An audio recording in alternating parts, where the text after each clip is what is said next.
Hi. Mit diesem Lächeln fing alles an. Liebling, schlaf schön. Ja, du auch. Oh nein, er schnarcht. Aber nicht mehr lange. Ich nehme ihn morgen einfach mit.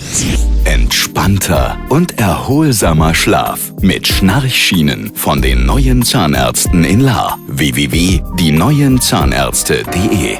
So, jetzt wissen Sie's.